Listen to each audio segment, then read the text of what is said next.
milestones that I achieved as the first Indian actor to become a star in Europe, the first Indian actor to be in a Bond film, the first Indian actor, etc. Not just that. That's interesting statistics, but also what did I do wrong? Don't be afraid to be vulnerable. Welcome to the Global Indian Creatives Podcast. We're so glad to have you with us. If you're enjoying our podcast so far, we'd love for you to leave us a rating and a comment, as we'd love to hear your thoughts and reach more listeners like you. In this week's podcast, we speak with Kabir Bedi. Kabir Bedi is one of India's most famous international actors with a career which spans Bollywood, Hollywood, and multiple mediums, including film, television, theatre, and radio. Kabir Bedi has acted in over 60 Bollywood films and was the first Indian to feature in a James Bond movie. He has also starred in The Bold and the Beautiful, said to be the second most watched television show in the world, seen by over 1 billion people in 149 countries. Since 1982, Kabir Bedi has been a voting member of the Oscars, and he has been knighted twice by the Italian Republic, receiving their highest civilian honour. Kabir Bedi is now a debut author with his autobiography, Stories I Must Tell, The Emotional Life of an Actor. In our interview, he shares personal and professional tribulations and triumphs and many life lessons for us all to hear. Can you tell us how your journey to acting began? Well, acting for me was always a sort of hobby. And it began when I was about 6 years old, and the family is living in Kashmir. And I saw a performance by Prithviraj Kapoor on the stage, where he was playing in a play called Pathan, and he was the Pathan. And his performance was so spellbinding and so mesmerizing that I was just enchanted by what I saw. And when the play ended, we walked into the foyer of the theater, and standing just at the edge of the foyer before the exit began, Prithviraj Kapoor was standing there with his eyes closed and his hands out like that, and people were putting money into it, And that image has always stayed with me because it gave me a sense of how wonderful the profession of acting is, but also how dangerous it can be that if a giant like Prithviraj Kapoor has to stand there with his hands out outside a theater, people put money in it, how difficult that life must be. So I never considered it as a profession. And so I acted in school in Delhi, in my school Sherwood in Nainital, at St. Stephen's College in Delhi. And that sort of was a nice hobby that I did while I figured out what else to do with my life. And then I came from Delhi to Bombay, as it was known then, Mumbai today, and I joined advertising. And my good luck was that one of my bosses was Alec Padamsee, who was the most incredible theatre director in Bombay. And he realized I was an actor. And he tested me out in one play, and then he gave me the lead in Girish Karnad's first English play called Tughlaq, which is about this king who's considered insane by historians, but might have been years ahead of his time. And it was a brilliant historical play. And the opening scene of the film knocked the socks off the audience. Because what it was, it had me standing with my back to the audience, standing up, arms out, and the lights came on from on top, and it looked as though I was completely nude. And this drew gasps from the audience. And then the courtiers come on and they dress the king, and he turns around and he gives his opening oration. And the play, of course, is a fantastic play. It deserved to be a huge hit because of Girish's skill as a playwright and Alec as a director. But what everyone talked about was my naked butt. And that got me known very well across Bombay and the acting circles, which led to Bollywood offers. And so that's sort of led into Bollywood, which then segued into the Italians discovering me because I was a well-known actor in Bombay. And then me going on to Italy to do this iconic television series called Sandokan, which led to European stardom, onto Hollywood, etc. So that's how I began my journey, really, as a hobby to start with, professionally in Bombay. And at what point was it when you thought, actually, even though I know this could be a risk, I'm going to make this my career? Well, it's a bit of a cheat, actually, because I came to Bombay not wanting to be an actor. I came to Bombay wanting to be a filmmaker. which is why I joined advertising, to learn advertising filmmaking, because there were no film schools those days. So I thought that's a great way to learn. And the way it actually worked out was that when Tughlaq became this huge hit and Bollywood came calling, I thought to myself, they're calling me into Bollywood. Join Bollywood, then become a director. You're getting an entry as an actor. I'd already decided to take the risk of becoming a director because I thought that was something far more under my control. But the way events took shape in my life, my first two Bollywood films became big hits, and that made me a name. And then the Italians came calling, and that led to success. So it wasn't as though I said, I'm going to sacrifice everything to be an actor. I didn't. I was really trying to look for something else. I became an accidental actor and an accidental professional actor. You talked about your influences there. Amongst other influences, who would you say were the biggest influences for you as you were growing up? Who else inspired you? Oh, influences on me while growing up, without a doubt, my parents, because they were really remarkable people. My mother was English by birth, and she was in Oxford on a scholarship. And my father went to Oxford on a scholarship from India. And they met and they fell in love because they all believed in the welfare of the poor and the upliftment of the less fortunate and social good, etc. And my father then proposed to my mother and he said, I love you and I want to marry you, but I can't offer you any security because I'm going back to India and I'm fighting your people for the freedom of the country. And you'll probably spend a lot of times outside jails waiting for the British to release me. And that's all I can offer you, but will you marry me? And she thought about it and she said, you know, I love England, but I do hate colonialism. And I love you and I'll come with you and I'll fight for your cause, for the cause of Indian independence. So they came back to India, sacrificed all the opportunities that an Oxford degree would have given them in terms of the corporate world and the best jobs in India, and threw themselves into the freedom struggle. My father was sort of agitational, communist, rabble-rouser, trade union leader, etc. My mother was far more pacifist. She was actually picked by Mahatma Gandhi to lead the Satyagraha nonviolent demonstration in our hometown in Punjab, Dera Baba Nanak. And they both spent years in prison for the troubles they took in the cause of Indian independence. But after India's independence, they turned, in each in their own way, to the more religious part of themselves. My father became a leading philosopher who lived in Italy for many years. My mother became a Buddhist and ended up as the highest ranked Buddhist nun in the world.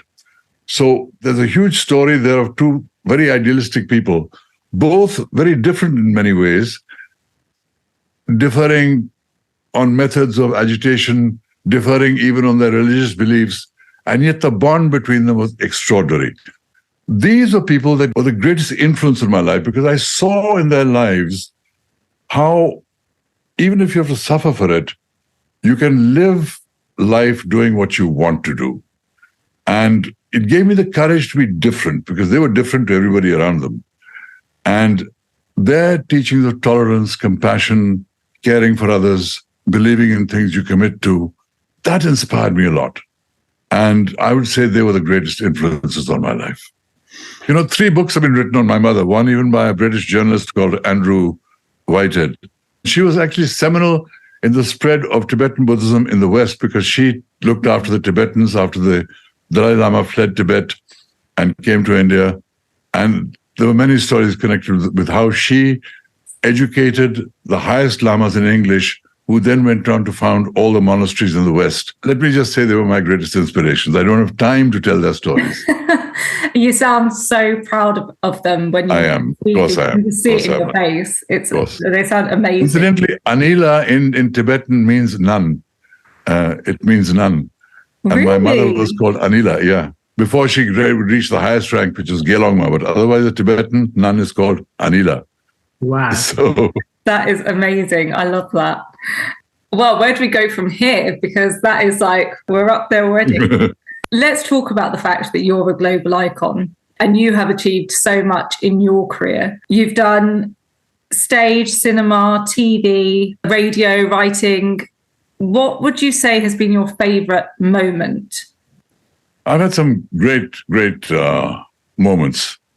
Certainly, one of the great high points has to be the success of the television series Sandokan in Europe, because instantly from being a Bollywood star, I became a European star, because my success wasn't just in Italy, it was in Spain, it was in France, it was in Germany, all the East European countries, all the Northern European countries. And to stand on the balcony of my room at the Excelsior Hotel on Via Veneto in Rome and look down at the book stand opposite me across the street and see that I was on the cover of almost every magazine that was on that book stand, that was a high. That is the kind of success that actors dream of but rarely get. And it was extraordinary. In Spain, I went in for a book signing to a huge department store, and the store filled up so much that the manager came to me and says, "You have to leave. This building is not designed to hold so many people. It will collapse." And they forced me to leave, and I left, literally was left to my own devices. I had to battle the crowds. I had to jump over cars to get away from the crowds. Those are the things that were the extraordinary success moments of my European tour. I've written about it in my autobiography because that story needed to be told. But, many wonderful moments. I think the success of Khoon Bhari Maang in India with Rekha, a film I did, was also very important for me because it began my journey back to Bollywood after decades of being out of India. And then also when I played Shah Jahan on the stage at the Luminato Theatre Festival in Toronto, which is the largest performing arts festival in the world, in this spectacular play on Shah Jahan called Taj, written by Canada's leading playwright, John Murrell. That was another high because it was a character I absolutely loved. It was an operatic scale of production. We toured Canada for 6 weeks with it. And it gave me a huge thrill to be doing that because I've always admired Shah Jahan, both as a student of history and as somebody that at one stage in his life wanted to do architecture, and growing up in the monuments of Delhi. Shah Jahan was always a hero of mine. So to play him was another high point. So there have been a number of great and favorite moments that I would say. But I think those three come to mind immediately. That's absolutely incredible. You're talking about those moments where you've seen so much success and it's given you so much pride as well. Along with that, you must have navigated so many professional and personal challenges in parallel to achieving all this success. They say that success is never a straight line. And I think many... Oh, believe me, it's not. My book, will tell you it's a roller coaster.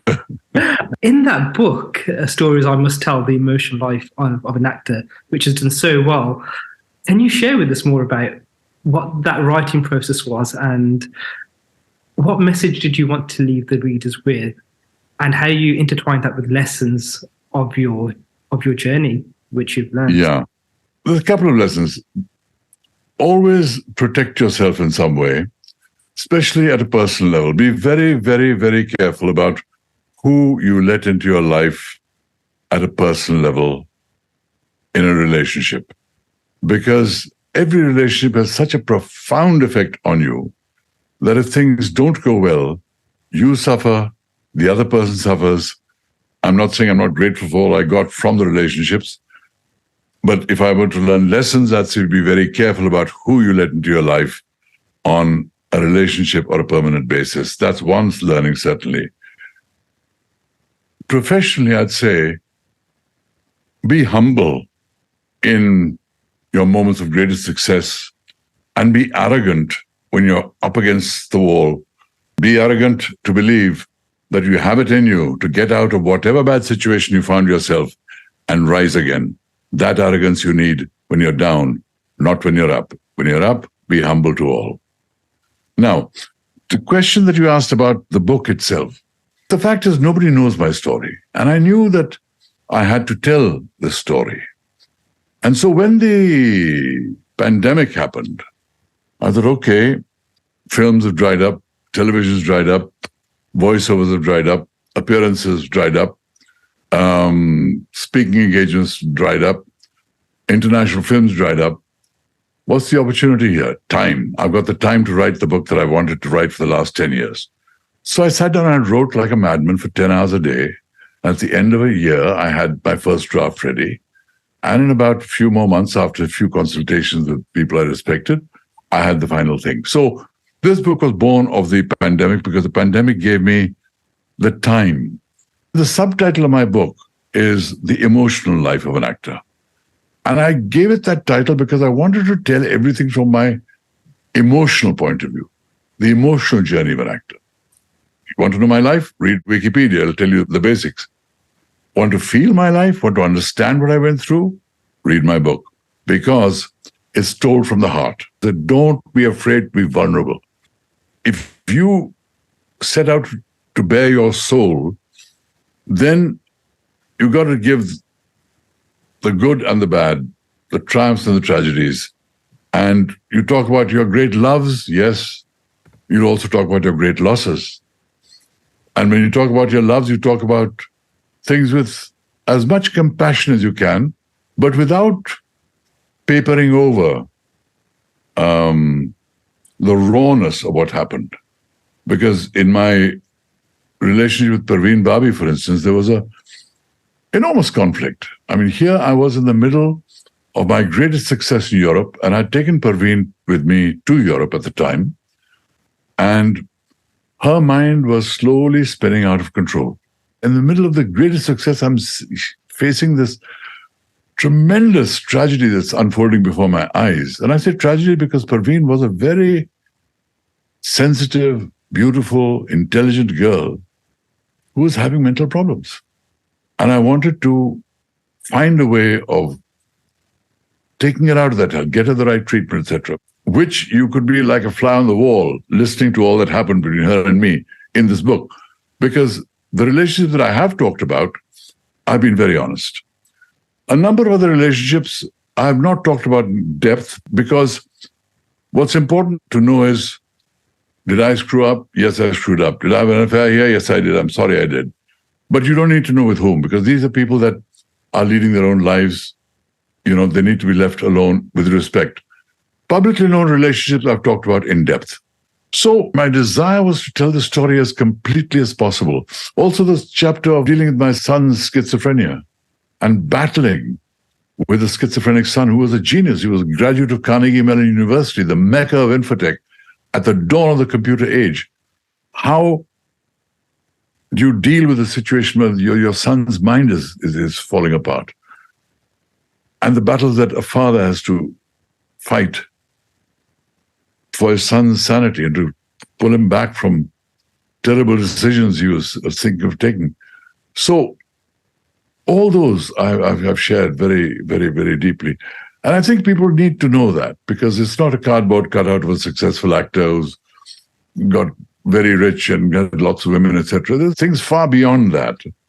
And I think people who are interested in the arts, who are interested in creativity, who are interested in film, and want to know what it is to lead the life of an actor, complications and all, strengths and weaknesses, everything, will benefit from reading my book, because it's an example of how to tell a very complex and not always pretty story, but tell it as honestly as you can.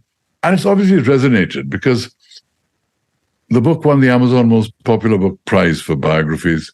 It won the Book of the Year award at the Venice Film Festival. It's a bestseller in India. It's out in Marathi. It's out in Hindi. So obviously it's struck a resonant chord with people, because people relate to that kind of. It's no longer a star up there. It's a man with all his strengths and failures right in front of you, talking to you like a friend, telling you like it was, and you feel you can relate to me. That was what I wanted to do when I wrote this book. Well, thank you for sharing that with us. You gave us so much there. And one of the questions we've been asking is, what's your biggest lesson on the journey, or what would you like to leave people with? But it's clear from what you've told us there so honestly that it's really complex. And actually, there are so many lessons and so many takeaways. And I think that in itself will be so valuable for people. I hope so. That is my intention. And I hope people benefit from my mistakes and join me in celebrating all the good things that happened. One thing that I think comes across while talking to you is that your face lights up when you're talking about your work. You clearly love it and are really passionate about it. And another thing that stands out is the values part, you know, your parents, what they stood for, and, you know, the arrogance, being humble. Have you tried to stay true to yourself through your profession while you've been navigating those difficult moments, those highs, the lows? And how have you done that? What would you say your values have been as you've been on your journey? Well, I think what I learned from my parents was almost instinctively there was a calm in them, even in the middle of their worst financial crises and other crises, because they didn't have a lot of money. But the way they dealt with it gave me a lot of strength in terms of how to handle crises. And I had been, in the course of my life, a Buddhist monk for 3 months at a very young age. And I had studied Vipassana meditation, even though I'm not a regular meditator, but it gave me a resource that I could always fall back on in times of great need and stress and the need to calm myself and center myself and rise above the tumult of emotions that was going on within me. So I think that gave me a lot of stability in terms of overcoming the uncertainties of the profession. I think the film profession is probably built in a way that makes everybody insecure, because largely it is a profession of freelancers. To deal with that requires really nerves of steel, because it's all very well when jobs are coming in, etc., and life is going well. And it's important to prepare yourself for times that not go so well, because as always, there are seasons in an actor's life, there are times in an actor's life when jobs don't come automatically, because this is the one profession where it's not dependent necessarily on what I do. Somebody has to say, I want you to play this role, and only then I get the job. It's not how many cans of sardines I can export. It's not how many pairs of shoes I can sell. It's not how much insurance I can. It's not always dependent on me. It's dependent on somebody else picking me to do something that I want to do. So that itself breeds a lot of strange uncertainties. When you're operating across 3 continents, 3 countries, where the social order is different, the way people relate to each other is different, the way people behave with each other is different, the way people express their thoughts and feelings is different, you really have to learn to adapt to changing realities. I mean, in Italy, I landed as if from outer space. I was suddenly a star in a country where I didn't know the who's who of the film industry.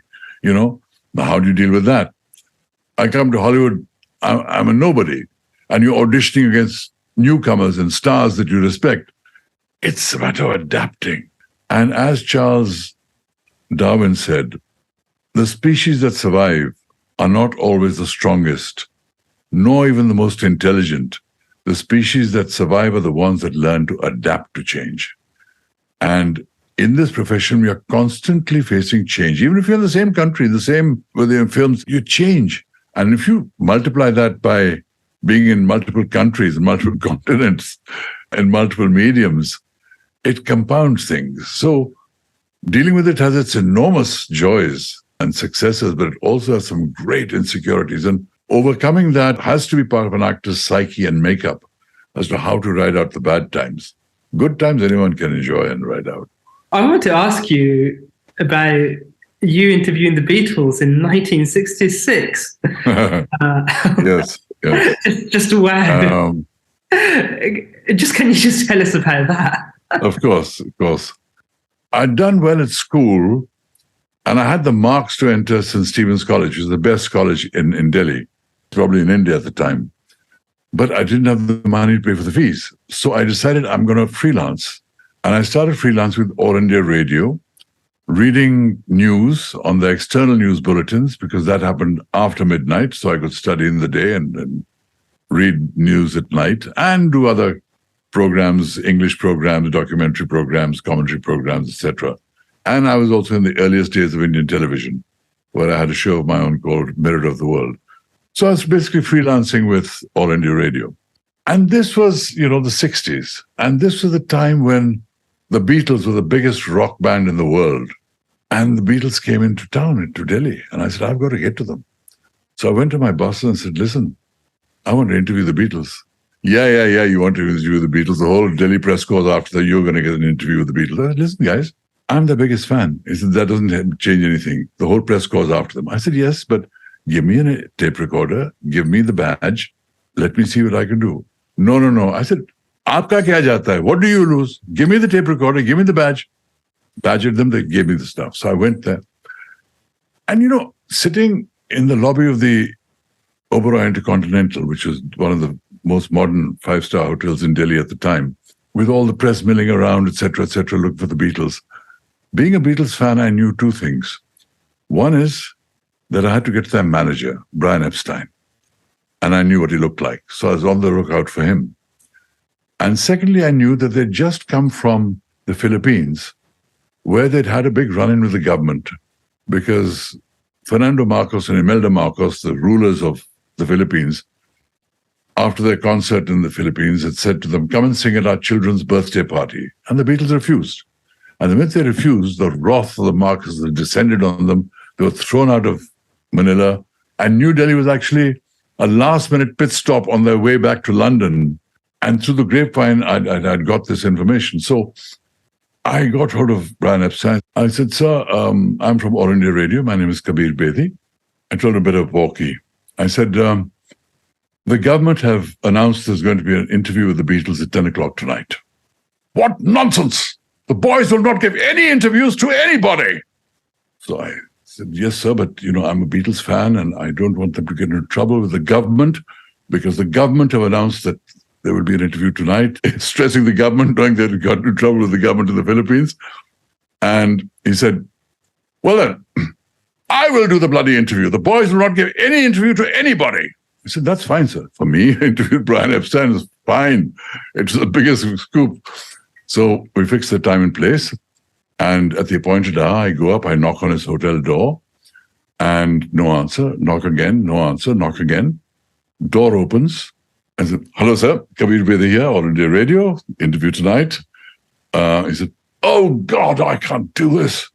So I said, sir, it'll cause problem with the government. Just a moment.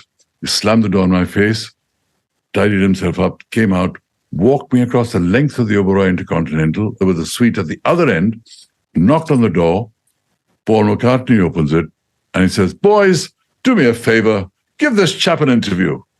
And there I was, in the room with the Beatles. I was walking on clouds. This was a whole new age, and they represented that age, not just the music of that age. So to be in the same room as the Beatles was just incredible. The aftermath of the interview is equally interesting, because a week later, when I went to get a copy of the interview for my personal records, they couldn't find it.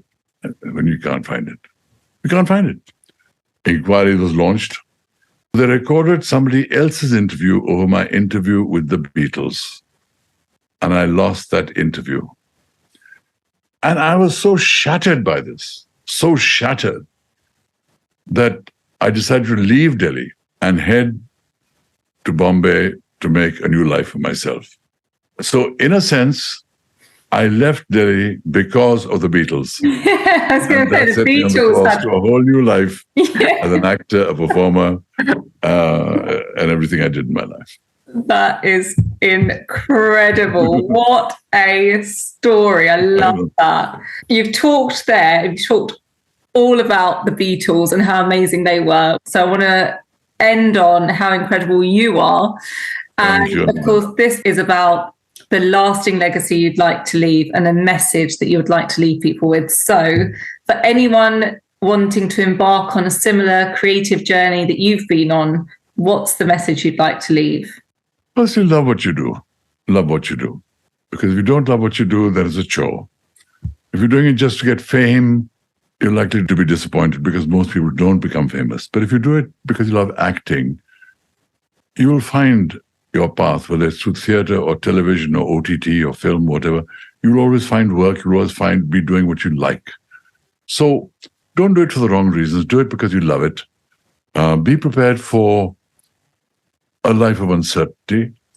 Try and build some financial stability. But more than that, believe in yourself and be worthy of that belief, in the sense that if you have to train yourself in something, whether it's dancing or whether it's movement or whether it's action, do all that. Be worthy of believing in yourself. Earn that belief in yourself. And know that you can, if you have it in you, cross a number of boundaries that you never imagined you could cross, or that people imagined that you could cross. That belief has taken me across the world. That belief has sustained me even when I was really down and out. And believe me, I was down and out. Even after my biggest successes, there was a time I had to file for bankruptcy in the courts of Los Angeles due to bad investments I made, not due to acting, bad investments. And it was coupled with emotional blows. If you have that belief in yourself, it'll take you to success, and it'll give you the strength to ride out the hard moments and lead ultimately to a very fulfilling life, because you will have done what you want to do. That's amazing. And so inspiring. It's so inspiring. One of my regrets, actually, is that I've been able to do so little in England and the British scene. In England, only two things stand out for me. One is the fact that I played the villain in the James Bond film Octopussy, and we shot a lot of the scenes in Pinewood Studios, and it was a British production. So that is a very British experience for me in many ways, and I enjoyed living and working in England. But of course, there again, the fact that it was shot in India, and I was the first Indian actor in a Bond film, and here I was shooting in the Lake Palace Hotel in Udaipur with, the director of the Bond film and the producer of the Broccoli and the Bond girls and Maud Adams and Christina Wayborn, all these people around me. It was again like that Beatles moment. I felt I'd died and gone to heaven. I mean, an Indian actor acting in a Bond film, shooting in the most beautiful palace in India. Hello? That stayed with me, but that's part of my British experience. The other was more recently, I think around about 2006, when I played a very important role in a play called The Far Pavilions, which was a West End production of the Shaftesbury Theatre. And that was also a great experience for me, because the Shaftesbury is one of the oldest theatres on Shaftesbury Avenue. All these wonderful plush seats and boxes and live orchestras, and it was theatre at its best. And this was a very extravagant production of this novel based on MMK's novel set in India and the British Raj. And it was a spectacular production. I had great joy performing the role of Khodadad, the man who brings up this young English boy who thinks he's Indian, and the rest of the story that follows. Theatre gives you great joy as an actor, that your performance is not interrupted by anybody taking separate shots and all that. Television gives you great fame. Film gives you a kind of branding and immortality, which is different.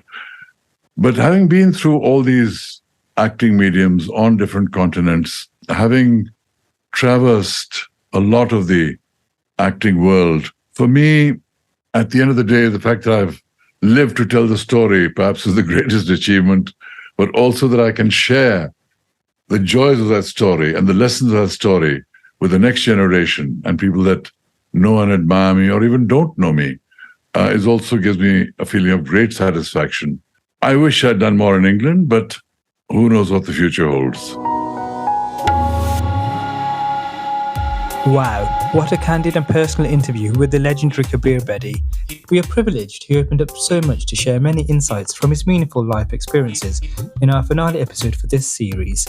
Thank you to Kabir Bedi and our guests on the Global Indian Creators podcast, who shared their stories with us because they liked our purpose, which is to celebrate Indian creatives shaping Britain and beyond. If you're enjoying listening as much as we enjoyed making this, please leave us a review on your podcast platform. We dedicate this episode in memory of Anila's dear grandfather, Tarsem Singh Dharmi, whose journey reflects the incredible sacrifices and contributions of many of the first-generation British Asian diaspora, given the opportunity for a whole new generation to build and achieve their dreams. Special thanks to the Queen's Commonwealth Trust for championing our aim of inspiring the next generation of talent. And thank you for listening. Stay tuned for the next series for many more inspiring stories.